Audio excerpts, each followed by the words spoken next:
نبينا وشفيعنا وحبيبنا ومولانا محمد وعلى آله وأصحابه وبارك وسلم. اللهم صل على محمد وعلى آل محمد كما صليت على إبراهيم وعلى آل إبراهيم إنك حميد مجيد. اللهم بارك على محمد وعلى آل محمد كما باركت على إبراهيم وعلى آل إبراهيم إنك حميد مجيد. الحمد لله نحمده ونستعينه ونستغفره ونعوذ بالله من شرور أنفسنا ومن سيئات أعمالنا. من يهده الله فلا مضل له ومن يضلل فلا هادي له. ونشهد أن لا إله إلا الله ونشهد أن محمدا عبده ورسوله. أما بعد فقد قال الله تعالى في كلامه المجيد وفرقانه الحميد: أعوذ بالله من الشيطان الرجيم. بسم الله الرحمن الرحيم. إذا زلزلت الأرض زلزالها وأخرجت الأرض أثقالها وقال الإنسان ما لها يومئذ تحدث أخبارها بأن ربك أوحى لها.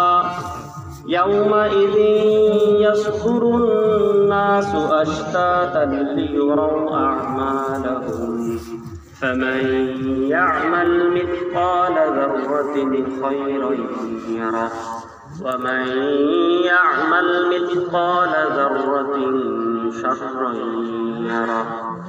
صدق الله العظيم.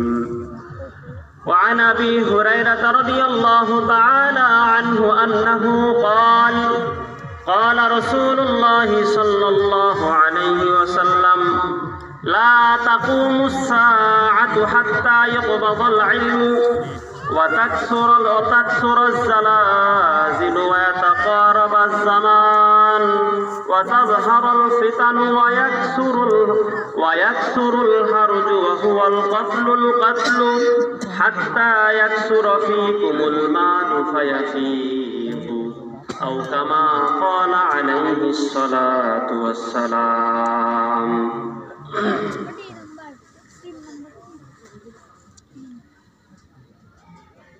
আয়েশা রাদিয়াল্লাহু তাআলা আনহু জামে মসজিদ ও ফ্রি ফুরকানিয়া মাদ্রাসার উন্নতিকল্পে আজকে এই তাফসীরুল কোরআন মাহফিলে সম্মানিত সভাপতি মাওলানা মোহাম্মদ রহমাতুল্লাহ ও সহসভাপতি মাওলানা মোহাম্মদ আনিসুর রহমান সাহেব দামাত বরকাতুহুম এবং সামনে উপবিষ্ট মুরুব্বিয়ান ইকরাম, পর্দার আড়ালের মা ও বোনেরা, এই আওয়াজ যতদূর যায় সকলেই দিল থেকে আল্লাহ পাকের শুকরিয়া আদায় করি যে আল্লাহ পাক আমাদেরকে আজকের এই তাফসীরুল কোরআন মাহফিলের কোরআনের আলোচনা, হাদিসের আলোচনা শোনার এবং শোনানোর তৌফিক দান করেছেন। এই জন্য সকলের দিল থেকে শুকরিয়া আদায় করি, আলহামদুলিল্লাহ। আলহামদুলিল্লাহ। আরো একবার আমরা রসুলের উপর, যে রসুল আমাদের দুজাহানের সর্দার, শাফায়াতের কান্ডারি, নবিকুল শিরামণি, ইমামুল মুরসালিন, ওই রসুলের উপর একবার আমরা দিল থেকে দরুদ পড়ি, সাল্লাল্লাহু আলাইহি ওয়াসাল্লাম। সাল্লাল্লাহু আলাইহি ওয়াসাল্লাম।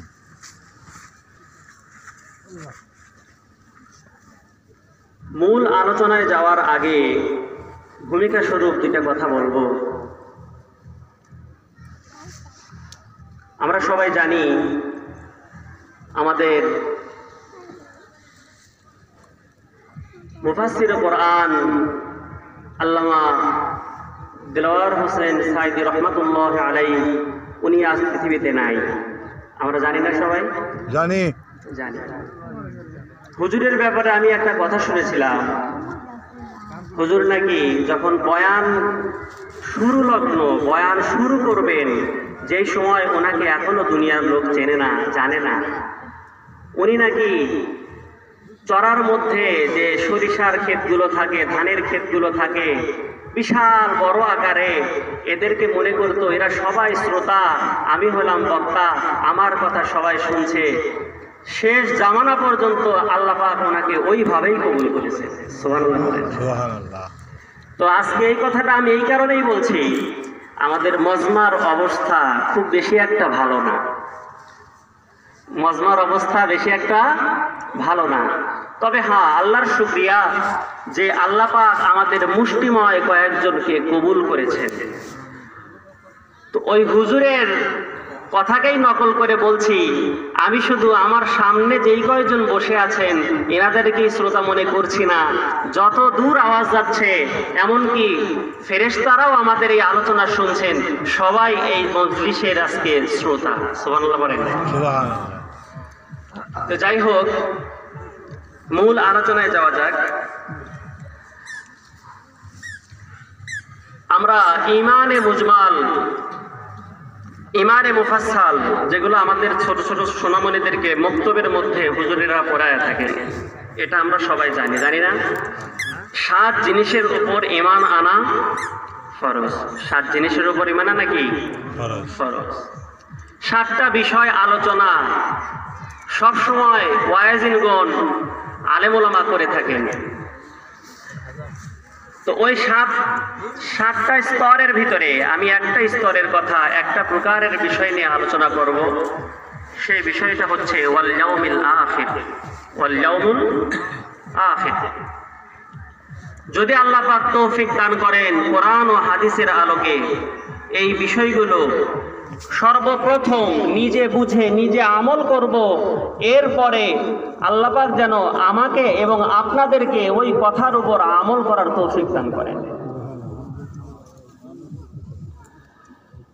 সর্বপ্রথম কথা হচ্ছে, কিয়ামতের দিন মাহশার, আল্লাহ পাক মরণের পরের একটা জীবন আমাদের জন্য রেখে দিয়েছেন। এটা চিরসত্য। যেরকম আজকে রাত শেষে সূর্য উঠবে, যেরকম সত্য ওই রকম সত্য। তো এটা অস্বীকার করার কোনো সুযোগ নাই। আমাদের জীবন হলো দুইটা, একটা হলো পার্থিব আর একটা হলো আখিরাত, পরকাল। এই কালের সাথে ওই কালের সম্পর্ক একটাই। এই কালের সাথে ওই কালের সম্পর্ক একটাই। আল্লাহ পাক আমাদেরকে এই কালে প্রেরণ করেছেন ওই কালের জন্য কিছু কামানোর জন্য। এই কালে আমাদেরকে আল্লাহ পাক প্রেরণ করেছেন, পাঠিয়েছেন, আমরা যাতে পরকালের জন্য কিছু নিয়ে যেতে পারি। এছাড়া আর কোনো লক্ষ্য উদ্দেশ্য করে আল্লাহ পাক আমাদেরকে প্রেরণ করেন নাই। সেটা কোরআনের আয়াত দ্বারা প্রমাণিত। আল্লাহ পাক কোরআনে কারিমের মধ্যে 23 নম্বর পারা 27 নম্বর পারা 2 নম্বর পৃষ্ঠার মধ্যে বলেন, ওয়ামা খালাকাতুল জিন্না ওয়াল ইনসা ইল্লা লিয়াবুদুন। আমি মানুষ এবং জিন জাতিকে সৃষ্টি করেছি, বানিয়েছি কেবল আমার ইবাদতের জন্য। এই বিষয়ে কথা বলতে গেলে কথার লাইন অন্যদিকে চলে যাবে। যেই বিষয় বুঝাইতে চাচ্ছিলাম সেটা হচ্ছে কাল কিয়ামত। এটা চিরসত্য, এটাকে অস্বীকার করার মতো কোনো সুযোগ নাই। যদি কেউ নিজেকে মুসলিম হিসেবে দাবি করে আমি একজন মুমিন, আমি একজন মুসলমান, অবশ্যই তাকে কাল কিয়ামতকে স্বীকৃতি দিয়ে এরপরে তাকে যেতে হবে। কিয়ামতকে অস্বীকার করার কোনো সুযোগ নাই। অস্বীকার করবে তো বুঝতে হবে সে একজন হয় নাস্তিক, অথবা খ্রিস্টান, অথবা ইহুদি, অথবা নাসারা, অথবা হিন্দু, ভিন্ন ধর্মী হতে পারে। মুসলমান নিজেকে দাবি করবে, কাল কিয়ামতকে অস্বীকার করবে, মুসলমান দাবি করবে, দুনিয়ার দিকে ছুটে আখিরাতকে ভুলে যাবে, এটা হতে পারে। কিয়ামত সম্পর্কে 3 স্তরে কথা বলার চেষ্টা করব, যদি আল্লাহ পাক তৌফিক দান করেন। প্রথম দিক থাকবে কিয়ামতের হালত কেমন হবে। দ্বিতীয় কথাটা হবে হচ্ছে কিয়ামতের আগের হালতটা কেমন হবে। তৃতীয় কথা হবে কাল কিয়ামতে মুমিন বান্দাদের জন্য কি ফায়দা রয়েছে, কি লাভবান, কি সফলতা রয়েছে। ওমা তাওফীক ইল্লা বিল্লাহ। হযরতে ওমর রাদিয়াল্লাহু তাআলা আনহু, এনার নাম আমরা শুনছি না? সাহাবাদের মধ্যে বড় বড় কয়জন সাহাবা ছিলেন? 4 জন। সর্বপ্রথম হযরতে আবু বকর সিদ্দিক রাদিয়াল্লাহু তাআলা, দ্বিতীয়তে কে ছিলেন? হযরতে ওমর রাদিয়াল্লাহু তাআলা। সাহাবাদের গুণাবলী, সাহাবাদের কর্ম, সাহাবাদের আদর্শ বলতে গেলে অনেক লম্বা বিষয়, ওই বিষয়ে বলবো না। শুধু এটা বলতে চাচ্ছি, যে হাদিসটা বলবো সেই হাদিসের বর্ণনাকারী হলেন হযরতে ওমর রাদিয়াল্লাহু তাআলা। যে হাদিসকে আলিমুল আমার সামনে উপস্থিত, ওনারা জানেন যে হাদিসে জিবরিল বলা হয়, যে হাদিসকে উম্মুল হাদিস বলা হয়, অর্থাৎ সমস্ত হাদিসের মা। সেই হাদিসটাকে হাদিসে জিবরিলও বলা হয়। তো হযরত ওমর রাদিয়াল্লাহু তাআলা আনহু বলেন, একদিন হঠাৎ একজন খুবই সুন্দর যুবক, দবদবে পোশাক, কুচকুচে কালো চুল, একটা মানুষ যদি সফর করে কোথাও থেকে আসে, তার শরীরে সফরের কিছু চিহ্ন থাকে। হয়তো জামাতে একটু ময়লা, অথবা চুলটা এলোমেলো, জুতাতে ময়লা, এরকম কিছু নিদর্শন পাওয়া যায়। হযরত ওমর রাদিয়াল্লাহু তাআলা আনহু বলেন, এমন একজন যুবক আমাদের সামনে আসলো, রাসূলুল্লাহ সাল্লাল্লাহু আলাইহি ওয়াসাল্লামের সামনে আমরা উপস্থিত। যেই মানুষটা দবদবে সাদা পোশাক পরিহিত, তার চুলটা কালো কুচকুচে, দেখে মনে হয় না সে একজন মুসাফির, অথচ সে একজন মুসাফির। সরাসরি এসে রাসূলুল্লাহ সাল্লাল্লাহু আলাইহি ওয়াসাল্লামের উরুর সাথে উরু লাগিয়ে বসে গেলেন। সুবহানাল্লাহ বলেন। এবং তার হাত দুটো নিজের উরুর উপরে রাখলেন। কেউ কেউ বলেছেন রাসূলের উরুর উপরে রেখেছেন, কিন্তু বিষয়টা যে উলামায়ে কেরামরা এটা বলেন যে নিজের উরুর উপরে হাত রেখেছেন, এটাই বিশুদ্ধ মত। কারণ এর মধ্যে আদব আছে, তাই না? একটা মানুষ অপরিচিত হোক বা পরিচিত, যদি সম্মান দেখাতে চায়, নিজের উরুর উপর নিজের হাতটা রাখা, এটাই আদব। আমি বসলাম আপনার পাশে গিয়ে আপনার উরুর উপর হাত রাখলাম, এরকম না হওয়ারই কথা। যাই হোক, এ নিয়ে ইখতিলাফ আছে, সেটা বলে দিলাম। হযরতে রাসূল করিম সাল্লাল্লাহু আলাইহি ওয়াসাল্লামের একেবারে পাশাপাশি এসে নামাজের সুরতে বসে গেলেন। ধারাবাহিকভাবে আমাদের ইসলামের যতগুলো বিধান রয়েছে, প্রথমে ইসলাম সম্পর্কে জিজ্ঞাসা করলেন, এরপরে ঈমান সম্পর্কে জিজ্ঞাসা করলেন, এরপরে ইহসান সম্পর্কে জিজ্ঞাসা করলেন। রাসূল করিম সাল্লাল্লাহু আলাইহি ওয়াসাল্লামকে জিজ্ঞাসা করা হয়, একের পর এক সমস্ত প্রশ্নের উত্তর দিচ্ছেন। উত্তর দেওয়া শেষ হওয়া মাত্রই ওই মুসাফির বলে ওঠে, সাদাকাতা, আপনি সত্য বলেছেন। হযরত ওমর রাদিয়াল্লাহু তাআলা আনহু বলেন, আমরা সবাই অবাক হলাম। সে যদি একজন অজ্ঞ ব্যক্তি হতো, তাহলে তো সে প্রশ্ন করবে, উত্তর শোনার পরে আবার এই কথা বলতে পারে না যে আপনি সত্য বলেছেন। এর দ্বারা বোঝা যায় বিষয়টা তার জানা ছিল। বিষয়টা তার জানা জিনিস প্রশ্ন করা, এটা তো সহজ কথা নয়। ওমর রাদিয়াল্লাহু তাআলা আনহু বলেন, আমরা রীতিমতো অবাক হয়ে গেলাম, কি ব্যাপার? এরপরে প্রশ্ন করলেন, ইহসান কি জিনিস? ধারাবাহিকভাবে প্রশ্ন করার পর শেষে যে প্রশ্নটা করলেন, হযরতে রাসূল কারীম সাল্লাল্লাহু আলাইহি ওয়াসাল্লামকে প্রশ্ন করা হলো, মাল মাসউলু, বললেন যে আমাকে কিয়ামত সম্পর্কে কিছু ধারণা দেন। আখবিরনি আনিস সাআহ, কিয়ামত সম্পর্কে আমাকে কিছু জ্ঞান দেন।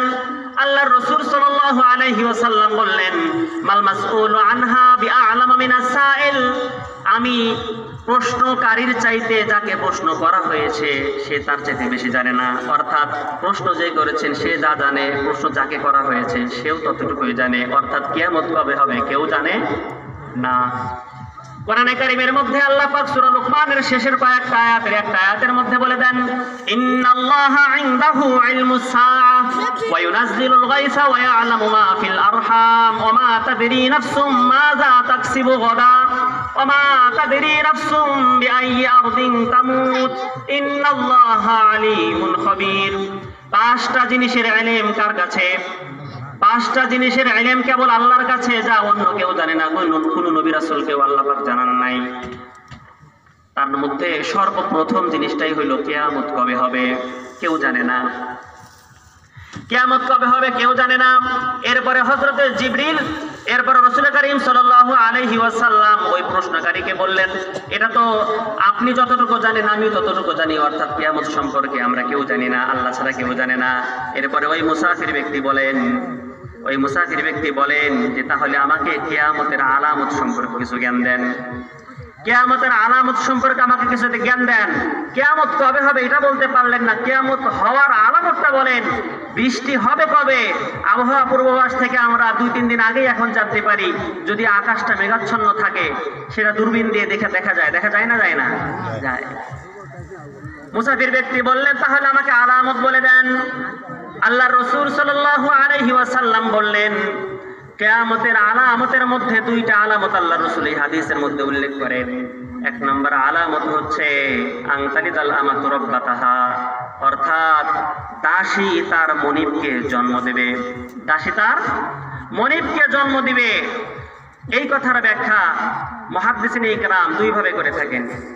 দাসী মনিবকে জন্ম দিবে, এটা আবার কিভাবে বিষয়টা কেমন? কেউ বলেন যে আমরা তো এখন যুদ্ধ বিগ্রহ, তো আমাদের এখন সেই রাসূলের জামানায় যেই যুদ্ধ বিগ্রহ ছিল ওইটা তো এখন আমরা দেখতে পাই না, নাই। কোন ইসলাম নিয়ে এক দেশের সাথে আরেক দেশ, এক গোত্রের সাথে আরেক দেশ যুদ্ধ হলে মুসলমানরা বিজয় লাভ করে যদি সেই বিধর্মীদের কোনো পুরুষ বা নারীকে তারা বন্দী করে নিতে পারে, তাহলে এই সমস্ত পুরুষ এবং নারীরা হয়ে যায় দাস এবং দাসী। এরা কি হয়ে যায়? দাস এবং দাসী হয়ে যায়। এই সমস্ত দাসীদেরকে বিবাহ ছাড়া স্ত্রীর মতন আচরণ দেখানো, ব্যবহার করা বৈধ। সেই হিসেবে বলা হয় যে মনিব যদি এর সাথে স্ত্রী স্বরূপ আচরণ করে আর তার পেটে বাচ্চা আসে, এই বাচ্চাটা হবে হইল মনিবের ছেলে। আর এই মনিবের ছেলে যখন জন্ম নিবে, মনিব মারা যাওয়ার পরে এই মনিবের ছেলেই মনিবের সম্পদের মালিক হবে না? হবে। তাহলে ঘুরিয়ে পিছিয়ে বোঝা যায় যে এই দাসী জন্ম দিচ্ছে তার মনিবকে। এই দাসী জন্ম দিল কাকে? মনিবকে। এই ব্যাখ্যাটা নিয়েছেন অনেকে। এটা হলো সরল ব্যাখ্যা। আর বিতর্কতভাবে একটা ব্যাখ্যা যেটা খুবই গ্রহণযোগ্য, যেটা প্রাধান্য পেয়েছে, সেটা হলো কিয়ামতের আলামত এটা বোঝানো হয়েছে যে বান্দা তার মা বাবার সাথে এমন আচরণ করবে মনে হবে সে যেন তার ঘরের দাসী। এই কথাটা এই হাদিসে স্পষ্ট না, কিন্তু অন্য হাদিসে স্পষ্ট। বাবা মার সাথে ছেলেমেয়েরা ভালো ব্যবহার দেখাবে না, অসৎ আচরণ করবে। এটা হলো কিয়ামতের একটা আলামত। আমি গাজীপুরে ওইখানে দীর্ঘদিন খতিবগিরি আল্লাহ পাক করাইছেন আপনাদের দোয়ায়। ওইখানে আমার এক মুসল্লি এসে তার কারগুজারি শোনাইলেন। বললেন যে হুজুর, মেয়ে 2টা, বাবা প্রাইমারি স্কুলের মাস্টার ছিলেন, খুবই শিক্ষিত একজন মানুষ, জেনারেল শিক্ষিত মানুষ। মেয়ে 2টাকে ভালো পড়ালেখা করাইছেন, বড় বড় ডাক্তার ইঞ্জিনিয়ার হয়েছে। তাদেরকে বিবাহ দেওয়া হয়েছে, তারাও বড় বড় ডাক্তার ইঞ্জিনিয়ার। তো বাবা যখন পেনশন পায় অবসর পায়, তার 25 লক্ষ টাকা সরকারের পক্ষ থেকে পায়। এই টাকা নিয়ে বাবা অসুস্থ, চিকিৎসা করবে, রাস্তায় গিয়ে বাবাকে রেখে টাকাগুলো নিয়ে মেয়েরা এবং মেয়েদের জামাইরা ভেঙে গেছে। নাউজুবিল্লাহ বলেন। তো বলেন, এটা কি কিয়ামতের আলামত না? এইখানে বাবাকে কি বাবার চোখে দেখা হলো? বলেন, একজন কর্মচারী রাস্তার লোকের সাথেও এরকম আচরণ করা কোনো মুসলমানের কাজ হতে পারে না। এরকম আচরণ হয়ে গেল। আমরা বাবা মার সাথে এরকম আচরণই করে থাকি। বর্তমান সময়ে যদি আমরা প্রত্যেকের যার যার জায়গা থেকে ফিকির করে চিন্তা করে দেখেন যে আমাদের আশপাশে এরকম কাহিনী ঘটছে কি ঘটছে না। শুধু ছোট্ট একটা কথা বলবো, একটা হাদিস বলে মূল আলোচনায় চলে আসবো। আল্লাহ রাসূল সাল্লাল্লাহু আলাইহি ওয়াসাল্লাম অন্য এক হাদিসের মধ্যে বলেন, প্রসিদ্ধ হাদিস, আল্লাহ রাসূল সাল্লাল্লাহু আলাইহি ওয়াসাল্লাম জুমার দিন জুমার খুতবা দিবেন। প্রথম সিঁড়িতে পা রাখলেন, জিবরাইল আমিন আলাইহিস সালাতু ওয়াস সালাম উপস্থিত। প্রথম সিঁড়িতে পা রেখে বলেন আমিন, দ্বিতীয় সিঁড়িতে পা রাখার পরে বলেন আমিন, তৃতীয় সিঁড়িতে পা রাখার পরেও বললেন আমিন। সাহাবারা অবাক, আল্লাহ রাসূল তো ইতিপূর্বে বহুত খুতবা দিয়েছেন, বহুত বক্তব্য করেছেন, আমাদেরকে ওয়াজ শুনিয়েছেন, আলোচনা করেছেন, এরকম তো কখনোই করেন নাই যে মিম্বারের মধ্যে উঠবেন আর আমিন আমিন বলে উঠলেন, এরকম তো কখনোই করেন নাই। সাহাবারা নামাজ শেষ করে আলোচনা শেষ হওয়ার পর জিজ্ঞাসা করলেন কৌতূহলী মন নিয়ে, ইয়া রাসূলুল্লাহ, ইয়া হাবিবাল্লাহ, কি কারণ ছিল আপনি প্রথম সিঁড়িতে পা রাখলেন আমিন বললেন, প্রত্যেকটা সিঁড়িতে পা রাখলেন আর আমিন বললেন? রাসূল কারীম সাল্লাল্লাহু আলাইহি ওয়াসাল্লাম বলেন, আমি যখন প্রথম সিঁড়িতে পা রাখি তখন জিবরিল আমিন এসে আমার সামনে উপস্থিত আর বলেন, ইয়া রাসূলুল্লাহ, আপনি বলেন আপনার যেই উম্মত আপনার নাম শুনবে আর দরুদ পড়বে না, আপনার নাম শুনবে আর দরুদ পড়বে না, সে যেন ধ্বংস হয়ে যায়। আল্লাহর রাসূল বলেন, আমি তখন বললাম আমিন। অর্থাৎ রাসূল সাল্লাল্লাহু আলাইহি সাল্লামের নাম শুনবে আর দরুদ পড়বে না, ওই উম্মত আমার লাগবে না, ওই উম্মত আমার লাগবে না। এটা আল্লাহও চান না, জিবরাইল চান না, রাসূলও চান না। এর একটা মাসালা বলে দেই, আবার সমস্যা হবে। যখনই রাসূলের নাম শুনবো তখনই কি আমাদেরকে দরুদ পড়তে হবে নাকি? একটা মজলিসে সর্বোচ্চ একবার উঁচু স্বরে রাসূলের নাম যতবার শুনবেন ততবার রাসূলের উপর দরুদ পড়া মুস্তাহাব। একবার বলা উঁচু স্বরে, একবার বলা ওয়াজিব। উচ্চ স্বরে কয়বার বলা? একবার বলা ওয়াজিব, একবার বলতেই হবে। এই মাজমার মধ্যে ধারাবাহিকভাবে 3 জন বক্তা ওয়াজ করবেন, কতবার রাসূলের নাম নেবেন? প্রত্যেকবার আপনারা সাল্লাল্লাহু আলাইহি ওয়াসাল্লাম পড়তে থাকবেন। অনেক সময় তো মানুষ বিরক্ত হতে পারে অথবা ক্লান্ত হতে পারে, মনে নাও থাকতে পারে, এজন্য ওই রকম ওয়াজিব করা হয় নাই যে তাদের উপর কোনো জুলুম হয়ে যায়। তো এটা হলো মুস্তাহাব, কেউ যদি বারবার বলতে চায় বলতে পারে। একবার বলাটা কি? রাসূলুল্লাহ সাল্লাল্লাহু আলাইহি ওয়াসাল্লামের পরে বললেন যে দ্বিতীয় সিঁড়িতে যখন আমি পা রাখলাম তখন আমাকে জিবরিল আমিন বললেন, রমজান মাস পাইলো আর তার গুনাহ মাফ করাইতে পারলো না, ওই উম্মত ধ্বংস হয়ে যাক। নাউজুবিল্লাহ বলেন। রমজান মাস সামনে আমাদের আছে না নাই? আল্লাহ পাক যদি আমাদেরকে কবুল করেন অবশ্যই আমরা পাবো, তাই না? এরপরে আল্লাহ রাসূল বলেন, যখন আমি তৃতীয় সিঁড়িতে পা রাখলাম তখন আমি বলছি আমিন। কেন? হযরত জিবরিল আমিন আমাকে বললেন, বাবা মা অথবা কোনো একজনকে কেউ পাইল জীবিত অবস্থায়, আপনার কোন উম্মত বাবা অথবা মা অথবা উভয়জনকেই কেউ পেয়ে গেল আর জান্নাত কামাতে পারলো না, ওই উম্মত ধ্বংস হয়ে যাক। রাসূল বললেন আমিন, আমিও চাই ধ্বংস হয়ে যাক। জিবরাইল বলেন আমিও চাই ধ্বংস হয়ে যাক। আল্লাহ বলেন আমিও চাই তুই ধ্বংস হয়ে যা। নাউজুবিল্লাহ বলেন। কোরআনে কারিমের মধ্যে শুধু বাবা মার জন্য স্পেশাল ভাবে, যেখানে আল্লাহর ইবাদতের কথা ওইখানে বাবা মার সেবার কথা, যেখানে রসুলের রিসালাতের কথা ওইখানে সাথে সাথে বাবা মার সাথে ইহসানের কথা। আর বাবা মার সাথে আমরা দাসীদের আচরণ কিয়ামতের আলামত ছাড়া কিচ্ছু না। এরপরে বললেন কিয়ামতের আলামত 2 নম্বরটা বললেন যে আল্লাহর রাসূল সাল্লাল্লাহু আলাইহি ওয়াসাল্লাম বলেন, পায়ে জুতা থাকবে না, খালি পা।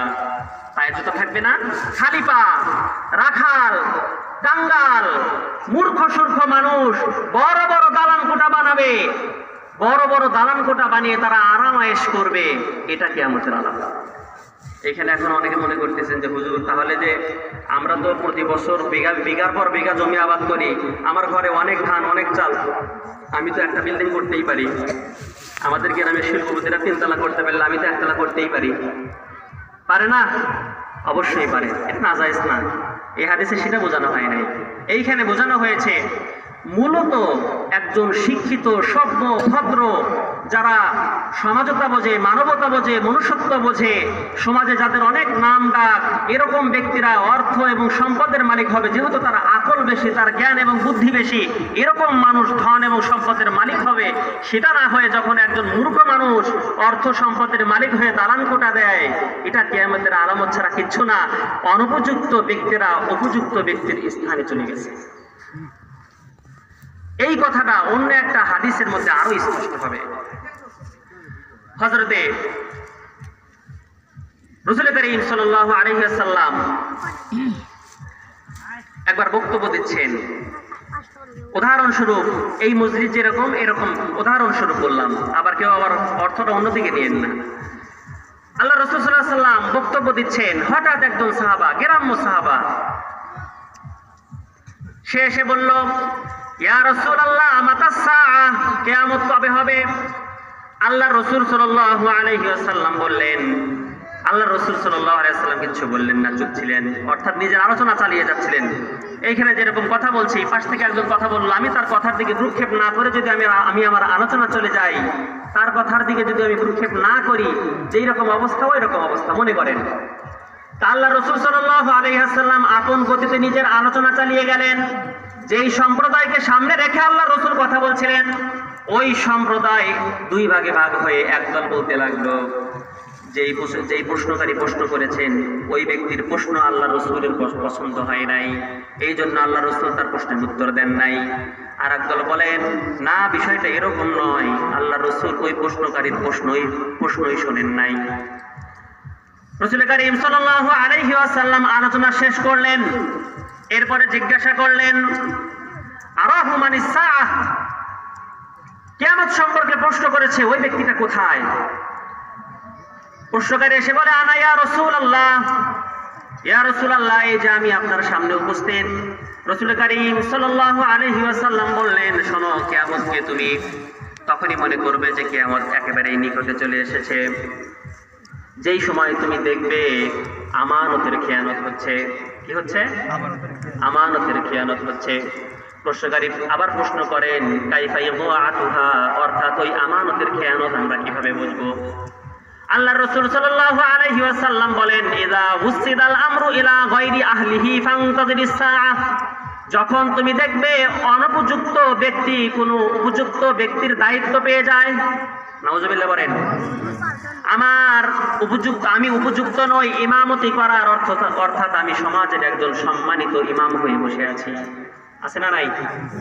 আমি আজকে আলিফ বা তাসা জানি না, সাদ আর সিনের পার্থক্য জানি না, বদ আর দালের পার্থক্য জানি না, আজকে আমি ইমাম, আমার সমাজের সম্মানিত একজন বড় ইমাম হয়ে বসে আছি। সালাত ভঙ্গের সর্বপ্রথম কারণটা কি বলেন তো? এটা তো সবাই জানে, মুক্তির বলা বানো জানে না? আমি ইমাম হয়ে বসে আছি, রাসূলের আদর্শ আমার ভিতরে নাই। উপযুক্ত ব্যক্তি না অনুপযুক্ত ব্যক্তি? দাড়ি, এই যে দাড়ি রেখেছে, আল্লাহ রাসূল সাল্লাল্লাহু আলাইহি ওয়াসাল্লামের সুন্নাহ, সমস্ত নবী রাসূলের সুন্নাহ। দাড়ির সুন্নাত নাকি হাদিস এবং কোরআনের মধ্যে অনেকেই খুঁজেই পায় না। হযরতে মূসা আলাইহিস সালাতু ওয়াস সালাম যখন 30 দিনের কথা বলে 40 দিনের মুরাকাবা মুশাহাদার মধ্যে চলে গেল, আল্লাহর ধ্যান এবং খেলের মধ্যে, নিজের ভাই হারুনকে যখন দায়িত্ব দিয়ে গেলেন, বললেন তুমি খেয়াল রাখো সম্প্রদায় যেন পথভ্রষ্ট না হয়। এসে দেখে তারা গরুর পূজা শুরু করে দিয়েছে। নাউজুবিল্লাহ বলবেন না? গরুর পূজা শুরু করে দিয়েছে। এদিকে মূসা আলাইহিস সালাতু ওয়াস সালাম এসে আর কোনো কথা নাই। হারুন আলাইহিস সালাম নিজের ভাই, সাথে সাথে তার দাড়ি এবং চেহারা মুবারকের মধ্যে থাপড়াইতে থাকে, লা তাখুয বিলিহিয়াতি ওয়ালা বিরাসি, 16 নম্বর পারা 17 নম্বর পৃষ্ঠা। তো বলেন তো, মূসা আলাইহিস সালাম যখন হারুন আলাইহিস সালাম দাড়িটাকে ধরলেন, দাড়িটা যদি ধরার মতন না হয়, ধরতে পেরেছেন? মাসালা কেমনে বের হয় বলেন? মাসালা তো এভাবেই বের করেছেন আমাদের আইম্মা ইকরাম যারা চলে গিয়েছেন। ধরার মতন যদি না হয়, তাহলে মূসা আলাইহিস সালাম হারুন আলাইহিস সালাম দাড়িটা কেমনে ধরলেন বলেন আমাদের? দাড়িটা কি দূর থেকে দেখলেই নাকি এটা সুন্নাত আদায় হয়ে যায়? বাংলাদেশের শ্রেষ্ঠ মুফতিদের মধ্যে একজন মুফতি আব্দুল মালিক সাহেব দামাত বরকাতুহুম, 5 জন একবারে সর্বোচ্চ মুফতি সাহেবের মধ্যে 5 জন, একজন হচ্ছে মুফতি আব্দুল মালিক সাহেব। উনি বলেছেন দাড়ি এক মুষ্টির নিচে কাটা এটা হারাম। এটা কি হারাম? আমি তো এটা হুজুরের কথা বললাম, হাদিসের মধ্যে আসছে আল্লাহ রাসূল সাল্লাল্লাহু আলাইহি ওয়াসাল্লাম বলেছেন দাড়িটাকে তোমরা ছেড়ে দাও। যা দাড়িটাকে তোমরা কি করো? ছেড়ে দাও, কেটো না, ছেড়ে দাও। দাড়ির মাসালা আমরা খুঁজে পেয়ে যাই। তো যাই হোক, বিষয়টা আমার এটা ছিল না, এটা হলো রাসূলের আদর্শ। যে আলোচনা বলছিলাম, ওই সাহাবা বললেন যে আমানতের খেয়ানত কখন হবে? যখন অনুপযুক্ত ব্যক্তিকে উপযুক্ত ব্যক্তির স্থানে বসাবে। আমার রাষ্ট্র চালানোর দায়িত্ব পালন করার ক্ষমতা আমার নাই, আমি রাষ্ট্রনায়ক হয়ে বসে আছি। আছে না নাই? যেই রাষ্ট্রের মধ্যে কোরআনের আইন নাই, যেই রাষ্ট্রের মধ্যে হাদিসের আইন নাই, যেই রাষ্ট্রের মধ্যে সাহাবাদের নমুনা নাই, যেই রাষ্ট্রের মধ্যে রাসূল এবং সাহাবাদের যেই সমস্ত দিক নির্দেশনা ছিল সেগুলো নাই, ওই রাষ্ট্রের মধ্যে কোন ওই রকম রাষ্ট্রনায়ক আমরা মানি না। ওই রকম রাষ্ট্রনায়ক আমরা মানবো? মানা যাবে না। এটা আপনি পাক ভারত মনে করবেন না, এটা হলো পাক বাংলাদেশ। এটা বাংলাদেশ না, বাংলাদেশ। এইখানে হাজারো হাফেজে কোরআন, হাজারো আলেম, হাজারো মুফতি, মুহাদ্দিস অ্যাভেলেবেল, প্রত্যেকের ঘরে ঘরে। মানুষ আর বোকা নাই, মানুষ আর বোকা নাই। আপনি আন্দাগুন্দা কিছু একটা বলে যাবেন, সেটা আমরা মানতে পারবো না। ভোট দেওয়ার সময় আমরা এবার হিসাব করেই দেব। হ্যাঁ, ভোট দেওয়ার সময় খেলা হবে, আমরা দেখবো ভোট আপনারা কেমনে যেতেন ইনশাআল্লাহ। যেই সরকার সুদকে হারাম করতে পারে না, যেই সরকার ঘুষকে হারাম করতে পারবে না, যেই সরকার জিনার বিচার করতে পারবে না, যেই সরকার আমাদের কোরআনের আইন চালু করতে পারবে না, ওই সরকারকে আমরা চাই না। আমরা চাই কোরআনের আইন, কোরআন দ্বারা বিচার করবেন। চুরি করবে, সাথে সাথে সূরা মায়েদার আয়াতকে সামনে রাখবো আর বলবো ওয়াসারিকু ওয়াসারিকাতু ফাকতাউ আইদিয়াহুমা, ধরে নিয়ে আসো, হাত কেটে দাও। জিনা করবে, সাথে সাথে সূরা নূরের আয়াত সামনে রাখবো আর বলবো আয-যানিয়াতু ওয়াজ-যানি ফাজলিদু কুল্লা ওয়াহিদিন মিনহুমা। ধরো, অবিবাহিত ছেলে মেয়ে 100টা করে ঢোরা মারো, বিবাহিতরা সামনে এদেরকে মেরে ফেলে একেবারে। এই কথা বলবো। ওয়া কাতাবনা আলাইহিম ফিহা আন্নান নাফসা বিন-নাফসি ওয়াল আইনা বিল-আইনি ওয়াল আনফা বিল-আনফ ওয়াল উযুনা বিল-উযুনি ওয়াস সিন্না বিস-সিন্নি ওয়াল জুরুহা বিল-কিসাস। কিসাসের বিধান আমরা জারি করব। যেই দেশের সরকার এই কাজগুলো করতে পারবে না, ওই দেশের সরকারকে সরকার আমরা মানি না। সরকার আমরা তাকেই মানবো যার মধ্যে রাসূলের আদর্শ দেখতে পাবো। শুধু শুনতে পারবো, বিষয়টা এরকম না। আমরা শুনতে পাই ইনি নাকি রাসূলের আদর্শবান একজন উম্মাহ, উনি নাকি ইসলামকে কায়েম করার জন্য যুদ্ধ করছে, উনি নাকি ইসলামকে কায়েম করার জন্য ধারাবাহিকভাবে 52 বছর আওয়ামী লীগের সাথে যুদ্ধ করে যাচ্ছে। এরকম কথা আমরা বলবো না। আমরা দেখবো রাসূলের আদর্শ শুধু শোনার ভিতরে নয়, রাসূলের আদর্শ দেখার ভিতরেও আছে। ইয়া আইয়ুহাল্লাযীনা আমানু লা তাকুলু রাইনা ওয়া কুলু যুরনা ওয়াসমাউ। সাহাবাদের নমুনা ছিল রাসূলের ভাষায় কথা বলা, রাসূলের ভাষায় কথা বলা। এই বিষয়ে কথা বলতে গেলে কথা অন্য একটা লাইনে চলে যায়। এই আয়াতের মধ্যে যেটা বোঝানো হয়েছে যে তোমরা লা তাকুলু রাইনা, রাসূলকে রাইনা বলো না। কেন রাইনা বলে? খ্রিস্টান, ইহুদিরা হিব্রু ভাষায় যার অর্থ হচ্ছে হে বোকা আমাদের দিকে খেয়াল করো, আরবি ভাষায় এর অর্থ হচ্ছে আমার দিকে লক্ষ্য করেন, খেয়াল করেন। হ্যাঁ, আমার দিকে খেয়াল করেন, লক্ষ্য করেন। এরপরে আল্লাহ পাক যখন দেখলেন যে ইহুদিরা এই শব্দ ব্যবহার করে, তো মুসলমানরাও এই শব্দ ব্যবহার করে রাসূলকে সম্বোধন করে, তো এই শব্দটাকে আমি বাদ করে দেব। আল্লাহ পাক বললেন লা তাকুলু রাইনা, তোমরা রাইনা বলবে না, তো কি বলবে? উনজুরনা, আমার দিকে খেয়াল করেন। কি বলবে? আমার দিকে খেয়াল করেন। এই আয়াতের তাফসীর যারা পড়েছে তারা বুঝতে পারবে যেই সমস্ত আদর্শ, যেই সমস্ত কালচার খ্রিস্টান ইহুদিদের সাথে মিশে যায়, ওই সমস্ত কাজ আমাদের দ্বারা করা সম্ভব না। স্পষ্ট এই আয়াতের মধ্যে তাফসীর যারা পড়েছেন, তাফসীর ইবনে কাসির দেখবেন, তাফসীরে মাআরিফুল কোরআন দেখবেন, তাফসীরে তানজিলুল কোরআন দেখবেন। যদি মিথ্যা হয়, আমি গ্রামের ছেলে, আমাকে এসে বলবেন ভাতিজা তুমি কথাটা মিথ্যা কইছিলে। রাসূলের আদর্শ নয় তাই বলা, রসুলের আদর্শ ছিল না শার্ট পরা, রসুলের আদর্শ ছিল না প্যান্ট পরা, রসুলের আদর্শ ছিল না দাড়ি কামানো, রসুলের আদর্শ ছিল না বিবিকে পর্দায় না রাখা, রসুলের আদর্শ ছিল না বাবা মার সাথে অসৎ আচরণ করা, রসুলের আদর্শ ছিল না যতগুলো বিধান কোরআনে রয়েছে এর বিপরীত যাওয়া। তুমি কোন ইসলাম কায়েম করবে? যুদ্ধ করো সারা জীবন, তোমার ঘরে ইসলাম নাই। ইসলামের মূল ভিত্তি কয়টি বলেন? কয়টি? পাঁচটি। মূল ভিত্তি কয়টি? পাঁচটি। পাঁচটি মূল ভিত্তি। এর মধ্যে বলেন, এক নম্বরে কি? কালেমা। এক নম্বর কালেমা, দুই নম্বর নামাজ, তিন নম্বর রোজা, চার নম্বর হজ, এরপরে যাকাত। বলেন তো এই পাঁচটা বিধানের মধ্যে আমাদের দেশের ভিতরে যেই সমস্ত ফিরকা রয়েছে, দলাদলি করি আমরা, আহলে হাদিস বলেন, সুন্নি ভাইদেরকে বলেন, এরপরে জামাত শিবির বলেন, হেফাজত বলেন, চরমনাই বলেন, আওয়ামী লীগ বলেন, বিএনপি বলেন, যেই হোক না কেন, এই পাঁচটা যারা ধর্মীয়, আওয়ামী লীগ বিএনপির কথা আমি আলাদাভাবে বলবো, তারা রাজনৈতিক দল বা এদের কথা বলছে, এদের মধ্যেও রাজনীতি আছে, কিন্তু এদের মধ্যে ধর্মটাও জড়িত। তো ধর্মীয় কাজে বলেন তো এই পাঁচটার মধ্যে কোনো ইখতিলাফ আছে? সবাই এক না? সবাই এক। এখানে কি কোনো দ্বিমত আছে? কোনো দ্বিমত না, সবাই কিন্তু এই জায়গাটায় এক, সবাই আমরা এই জায়গাটায় এক। ভিন্নটা কোথায়? ভিন্নটা হলো আমাদের ক্ষুদ্র ক্ষুদ্র কিছু বিষয়ের উপরে, ক্ষুদ্র ক্ষুদ্র কিছু বিষয়ের উপরে, যেগুলো ইখতিলাফি মাসলা, ইখতিলাফি মাসলা, এরাও যুক্তি দাঁড় করায়, এরাও যুক্তি দাঁড় করায়। একদল বলে রসুল নূরের তৈরি, একদল বলে রসুল মাটির তৈরি, একদল বলে নামাজের পরে মোনাজাত একসাথে করা যাবে, আর একদল বলে যাবে না।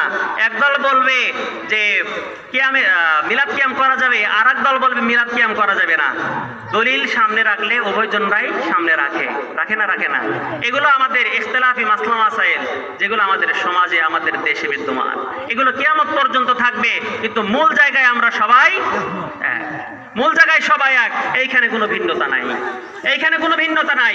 কাদিয়ানীরা ভিন্নতা করেছে, আমরা তাদের কাফের ফতোয়া দিয়ে তাদের থেকে আলাদা হয়ে গেছি। কাদিয়ানীরা বলে নাই? তারা বলেছে না? কাদিয়ানীরা বলেছে, তারা যখনই আমাদের একটা বিধান মূল ভিত্তির মধ্যে সমস্যা করেছে, আমরা বলেছি যাও, তোমরা আমাদের মধ্যে নাই। ইন্নাল্লাযীনা ইউফাররিকুনা দীনাহুম, আল্লাহ পাক বলেন যারা দ্বীনের মধ্যে পার্থক্য করবে, ধর্মের মধ্যে পার্থক্য করবে, তারা তোমার দলের মধ্যে নয়। আল্লাহ পাক আল্লাহর রাসূলকে বলেন, আপনি বলে দিবেন আমি তাদের সাথে নাই, আমি তাদের সাথে নাই। এই বিষয়গুলো বলা উদ্দেশ্য ছিল না, মূল বিষয় ছিল অযোগ্য ব্যক্তিদেরকে যোগ্য ব্যক্তিদের স্থানে জায়গা দেওয়া। এটা কিয়ামতের আলামত।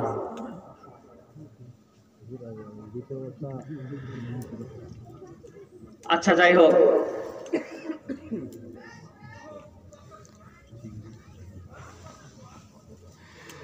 যেই আলোচনা করছিলাম কিয়ামতের আলামত নিয়ে কথা বলছিলাম, কিয়ামতের কিছু হালত নিয়ে কথা বলি। সূরা জিলজালের মধ্যে আল্লাহ পাক বলে দিয়েছেন, ইযা যুলজিলাতিল আরদু জিলজালাহা ওয়া আখরাজাতিল আরদু আথকালাহা ওয়া ক্বালাল ইনসানু মা লাহা ইয়াওমা ইযিন তুহাদ্দিসু আখবারাহা।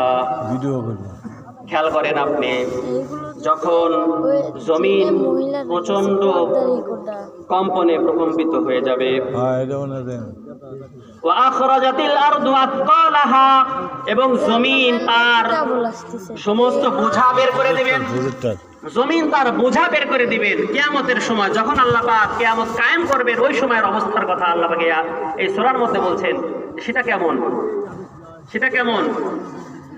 ওয়া আখরাজাতিল আরদু আথকালাহা, জমিন তার বোঝা বের করে দেবেন। অর্থাৎ যখন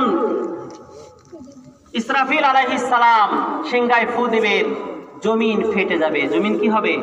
ফেটে যাবে। ফেটে তার ভিতর থেকে মৃত লাশ এবং তার ভিতরে যত খনিজ সম্পদ রয়েছে সবগুলো বের হয়ে আসবে।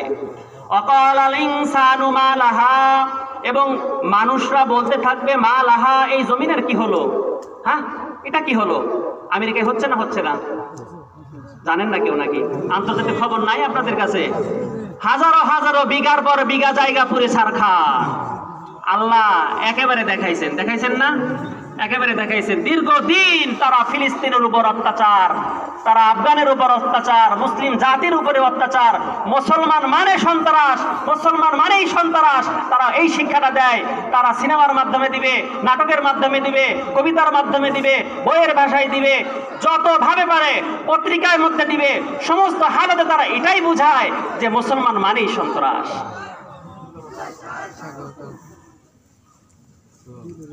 আমাদের মাঝে দ্বিতীয় মেহমান উপস্থিত হয়েছেন, আমরা সবাই শুকরিয়া আদায় করি আলহামদুলিল্লাহ। আলোচনা শেষ করে দেব, হুজুর চলে এসেছেন। হুজুরকে বসিয়ে রেখে আমার কথা বলাটা ঠিক হবে না। যে আলোচনা ধরেছিলাম, আলোচনাটা খুবই লম্বা, খুবই চওড়া আলোচনা। একটা ফায়দার কথা বলে, দুইটা ফায়দার কথা বলেই আমি আমার সংক্ষিপ্ত আলোচনা শেষ করে দেব। কাল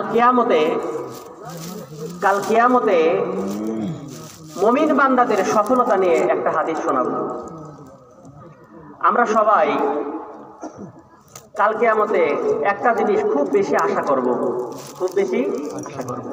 সেটা হচ্ছে আল্লাহ পাকের দিদার।